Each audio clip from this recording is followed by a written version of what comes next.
Bonjour, je m'appelle Florent Coutou-Agassi. Je suis marié, un jeune chrétien amoureux de Jésus et j'ai grandi dans la ville de Kourou, en Guyane. J'ai grandi dans une famille avec plusieurs frères et sœurs. Il y avait la joie, on mangeait bien, mais je ressentais toujours ce vide à l'intérieur de moi. J'ai toujours été un garçon à part à l'intérieur de moi et je ne savais pas. Je ressentais toujours qu'il me manquait quelque chose. J'ai été bien entouré dans ma famille, également bien entouré parmi mes amis. J'ai eu des bons amis, des bons collègues et jusqu'à aujourd'hui, je remercie le Seigneur. Mais il y avait toujours ce vide que je ressentais au fond de moi. Quelque chose de plus grand que moi-même où je ressentais un appel ou un amour que ma famille et que mes amis ne pouvaient pas combler. J'ai rencontré Jésus au travers des amis, en particulier un ami que je voudrais saluer, donc le frère Christian. Un jour, il m'avait invité à l'église, c'était l'église Assemblée de Dieu à Kourou, à Paris-Acabo. Et à ce jour-là, j'étais allé, c'était un vendredi. Le vendredi, ils avaient l'habitude de faire les cultes de combat spirituel. Et c'était la première fois que j'ai rencontré un homme. Il n'était pas très haut, mais c'était un pasteur brésilien, on l'appelait missionnaire. Donc c'est le pasteur Charles. Quand j'ai écouté le message, ça m'a tellement impacté. C'était la première fois que j'ai ressenti la conviction. Ce jour-là, j'ai eu une expérience avec le Saint-Esprit. Il m'a convaincu que ce message et que cette église était la véritable église de Jésus. Je l'ai ressenti très fort. C'était une expérience personnelle. Personne ne me l'a dit, mais moi-même, j'ai vécu cela.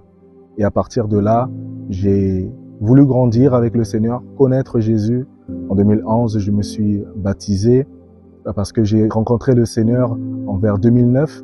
Mais après, c'est en 2011 que vraiment j'ai vraiment engagé ma vie, mon cœur pour le Seigneur et j'ai décidé de servir Jésus. C'est là que j'ai retrouvé un sens à ma vie et ce que ma famille et que mes amis ne pouvaient pas combler, je l'ai reçu en Jésus. J'ai été comblé par l'amour de Jésus, j'ai été comblé par la présence de Jésus, j'ai été comblé par sa personne. Et aujourd'hui, je veux faire connaître au monde entier l'amour de Jésus au travers des messages et au travers ma manière de vivre. Alors, pour mon appel, ça a été vraiment une expérience surnaturelle pour moi déjà. J'ai eu pas mal de prophéties, des personnes qui ont prophétisé pour moi, qui disaient que j'allais être un grand pasteur, un grand homme de Dieu, un prédicateur de la parole. Mais je voulais avoir vraiment ma révélation personnelle. Alors j'ai prié le Seigneur et j'ai demandé au Seigneur, Seigneur, vu déjà que tu vas m'utiliser dans la parole, je veux que tu me parles au travers de ta parole. Et c'est là que j'ai prié le Seigneur, j'ai demandé au Seigneur, au travers de son Saint-Esprit, de me révéler mon appel. Quand j'ai prié, j'ai ouvert la Bible, je suis tombé sur le passage « Fais l'œuvre d'un évangéliste ». Il m'a dit de faire l'œuvre d'un évangéliste. C'est à partir de là que j'ai ressenti l'appel d'évangéliste, le feu d'évangéliste à l'intérieur de moi se confirmer.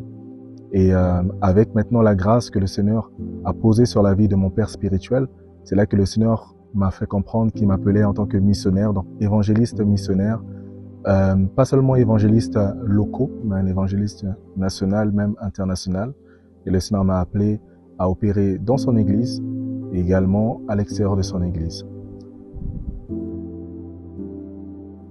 Dans un premier temps, Dieu a un grand appel pour la Guyane. Et Dieu veut révéler cet appel, Dieu veut révéler cette bénédiction qu'il a pour la Guyane au travers de son église.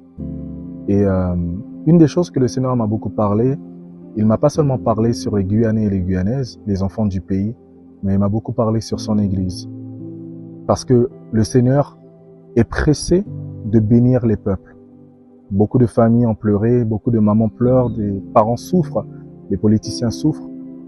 Et la porte de la bénédiction de la Guyane, ici, c'est l'Église. L'Église, quand elle s'unit, quand l'Église prie, quand l'Église cherche le Seigneur passe par cette brèche pour venir bénir les habitants du pays. Alors, une des choses que le Seigneur vraiment m'a parlé sur la Guyane, c'est l'unité de l'Église. L'unité des hommes, l'unité des femmes. Que nous puissions déposer nos titres, que nous puissions déposer les dénominations, que nous puissions déposer également nos couleurs de peau, que nous puissions nous unir dans la seule personne de Jésus. Car c'est Jésus qui veut bénir son pays, c'est Jésus qui veut sauver les âmes, et que quand nous allons partir avec le Seigneur, au ciel, il n'y aura pas de plaque d'église, il n'y aura pas de titre, il n'y aura pas de couleur de peau, mais nous serons tous ensemble en train d'adorer le Seigneur avec les anges pour l'éternité. Une très bonne question. Alors moi, pour répondre à cette question, je dirais prier sans cesse. La Bible nous exhorte à prier sans cesse. Pourquoi? Parce que dans la prière, nous parlons avec le Seigneur et le Seigneur nous révèle quoi faire. Il nous donne une direction. Priez pour que le Seigneur nous montre les personnes qui ont reçu cette même vision afin que nous puissions nous connecter ensemble et faire l'œuvre de Dieu. Un petit témoignage, Jeunesse pour Jésus, par exemple, c'est une vision que nous avons reçue de la part du Seigneur. Moi, avec le frère Natchel, où nous avons prié, cherché la face de Dieu. Et une nuit, le Seigneur nous a révélé cela parce qu'il voulait faire des grandes choses au milieu de la jeunesse. Alors le Seigneur nous a dirigés vers la branche de la jeunesse et les moins jeunes ou les plus grands également, toute personne qui se sent jeune dans son corps, dans son âme et dans son esprit, fait partie de ce mouvement. Car Dieu nous voit comme ses enfants. Et bien aimés, nous rendons gloire à Dieu parce qu'aujourd'hui, le Seigneur a matérialisé cette vision. Aujourd'hui, nous sommes entourés de bien-aimés frères et sœurs, des prédicateurs, des enseignants de la parole de Dieu. Pour seulement citer quelques-uns, je peux parler du frère Bruno, un prédicateur de la parole de Dieu, la sœur Sophonie, une adoratrice de l'Éternel, le frère Fred, qui enseigne la parole de Dieu, le frère Hendrik, Lozano, la sœur Christelle, et bien d'autres. Et bien-aimés frères et sœurs, le Seigneur nous a appelés à nous unir pour pouvoir matérialiser ce qu'il y a dans son cœur. Ça peut être au niveau de la jeunesse, ça peut être dans le social, dans la politique, dans l'entrepreneuriat. Quand le Seigneur te donne une vision, prie afin que les personnes qui vont t'accompagner de la vision puissent se matérialiser. Et ensemble, si chacun d'entre nous, nous nous levons, nous amenons notre pierre à l'édifice, nous allons voir la Guyane et les habitants de la Guyane être gagnés pour Jésus.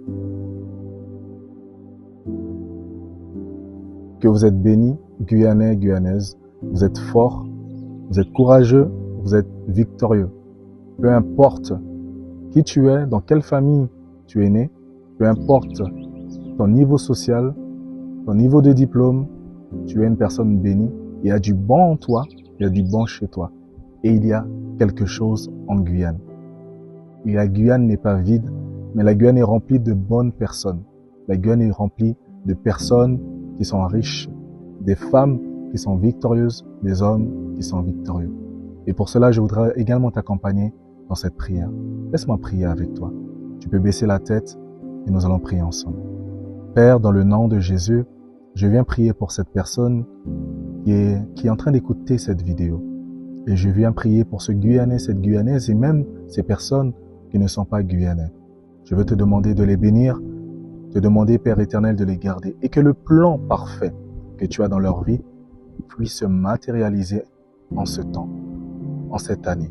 Père, nous te prions et nous te demandons en ce moment que ton précieux Saint-Esprit puisse te révéler dans son cœur, Père. Que tu puisses, Papa Seigneur, visiter cette femme, cet enfant, ce papa, cet entrepreneur, que tu puisses visiter ce politicien et que, Père éternel, il puisse voir la gloire de Dieu. C'est ma prière pour la Guyane, c'est ma prière pour les Guyanais. Bénis ce pays et bénis, Seigneur, chacun d'entre nous. Bénis les familles. C'est dans le nom de ton Fils Christ Jésus que j'ai ainsi prié. Au nom de Jésus. Amen et Amen. Amen. Soyez bénis dans le nom de Jésus.